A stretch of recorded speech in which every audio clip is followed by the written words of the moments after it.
how I got out of Zionism. So this is obviously a much longer conversation and a much longer story. But for the sake of brevity, I'll try to tell this, as the Alter Rebbe says, the first rabbi of Chabad. I'll try to tell the long, short version of how this happened. So in 2018, when I was 20 years old, I was studying in Jerusalem in an all-male religious nationalist seminary. And obviously I grew up very Zionist. And while I was there, I started having questions about the entire population that existed beyond these walls. And as part of my program, there were individuals who were doing this interesting program where folks actually met Palestinians and heard some of their perspectives. And for me, I had heard some good things about that program, and some of the things that they were saying were interesting and appealing, so I decided to go to that program.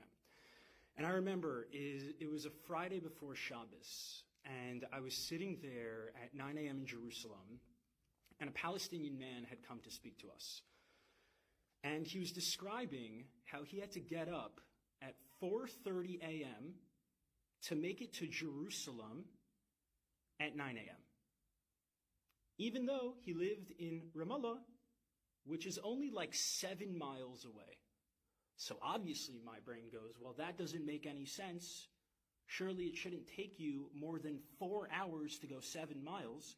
And then I listened how he proceeded to talk about the system of checkpoints, how he had to get on a separate bus, how he had to make the calculation of whether it made more sense for him to stay on the bus, knowing that if he's on the bus, he could be kicked off the bus at the checkpoint and go to the back of the line, or if it just made sense to just wait on the non-bus part of the checkpoint to get through to make sure that he got here in time, to speak to a bunch of Zionist Jews to try to convince them that Palestinians were human. So after the lecture, I went up to him, I was like, dude, this is fucked up. What is going on here? Why did no one tell me about this? And I was like, can you just I didn't even know what to, I was like, more, just more, tell me more. He took out his ID card, and he's like, yeah, I actually have to head back now, because if I'm not back by a certain time, my provisional travel status is going to get revoked, and I won't be able to leave Ramallah again. And it doesn't matter if the checkpoints held me up, and the checkpoints could take 3 to 4 hours, so I need to head back now. I'm like, dude, it's 10:30 or 11 o'clock. He's like, I can't take any chances. I'm not risking this getting revoked. So I said to him, I was like, I need to know more. He said, well, why don't you come with me to Ramallah? So I'll tell you, the first thought that rose in my mind, it was rising, and it said, if I go, you will kill me. Because that was the way I was conditioned. Growing up, for me, Palestinians were terrorists. There was no possibility that a Palestinian was human, and certainly no possibility that Palestinian resistance had nothing to do with Jewish folks, but had to do with the fact that there were settlers kicking Palestinians off their land, upholding apartheid, ethnic cleansing, and genocide. So as that thought was rising, there was another voice in me, and I think this voice is a deep ancestral voice, and to this day I'm amazed at myself that I was able to challenge all of my conditioning with a second voice, a deeper knowing. And that voice immediately said, well, you've been told your whole life that this person was going to kill you, and that this person was a terrorist and he wasn't human. And he's standing right in front of you, and he's the exact opposite of those things. In that moment, I didn't vocalize that thought, and I called bullshit, and I said, yeah, I'll come. I'll come. I need to see it for myself. Now, as a Zionist kid growing up, this was unheard of. The thought that I could go to a Palestinian town and come back in anything less than a body bag was absurd. But he said, you got to come in the next couple of days. So this was Friday. So I had Shabbos in Yerushalayim, and then Sunday is a work day in the Israeli settler colony. So I went to yeshiva. I went to Gemara in the morning. I think we were holding in Kedushin. And then during lunch, I took off my kippah, I put on a hat, and I went to Shar Shechem, which is Damascus Gate, the only place I wasn't allowed to go to when I was in yeshiva, for fear that Palestinians would kill me. And the second I stepped into Damascus Gate, I essentially, I don't want to say became Palestinian, that's ridiculous. I had tremendous privilege as a settler, but I got to taste, maybe instead of a drop in the ocean, I got to taste the mist surrounding one drop in the ocean of what it's like to be subject to a settler colonial regime.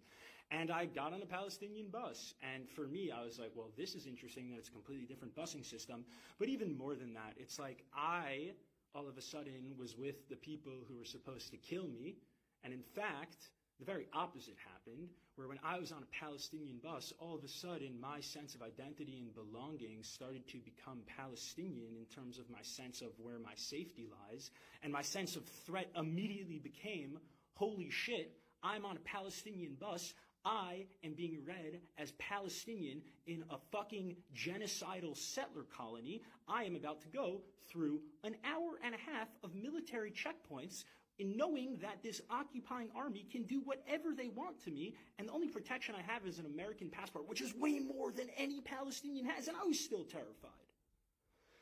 And I remember the process of just like this image of a Palestinian father being comforted by his daughter. This man's probably 65 years old, and just me just realizing in that moment, like, the deep humiliation that this person had to undergo. And he was someone privileged who was able to leave Ramallah to Jerusalem.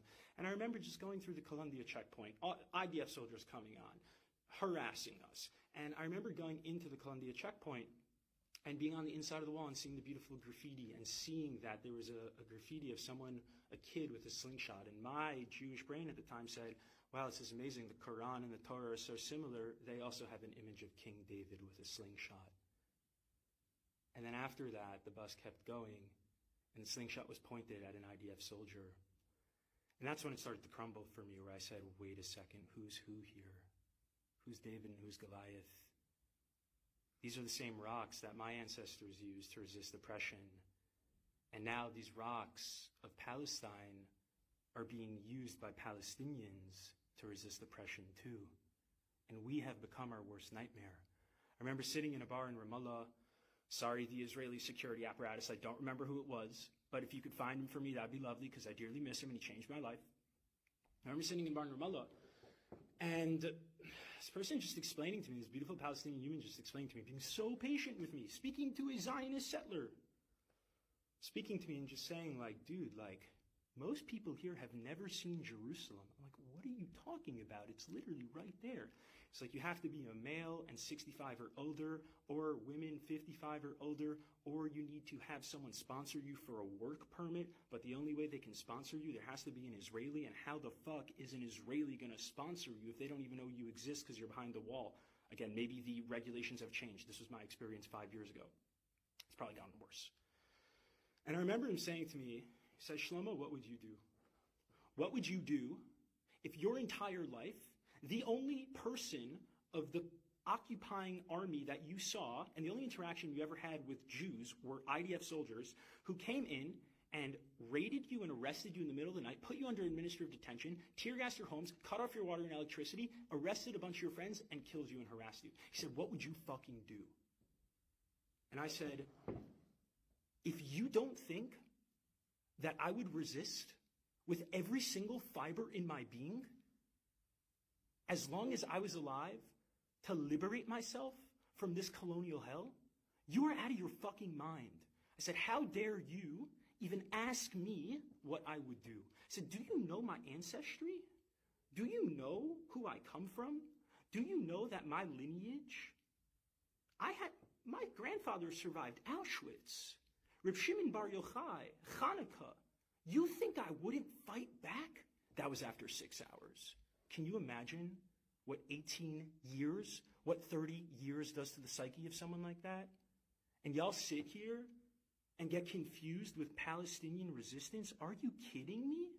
All that shows me is that A, you have no idea what the settler colony of Israel is, and B, it's disrespectful. You're disrespecting yourself because you're telling me that if you were in that position, you wouldn't fight back and you would willingly die. And that tells me that if I was in Auschwitz with you and we were in the bunkers, you wouldn't resist our Nazi captors. And that is someone I don't trust. So let's fucking get it together and start telling the truth and take this seriously. Let's fucking free Palestine for all people, everyone on the land.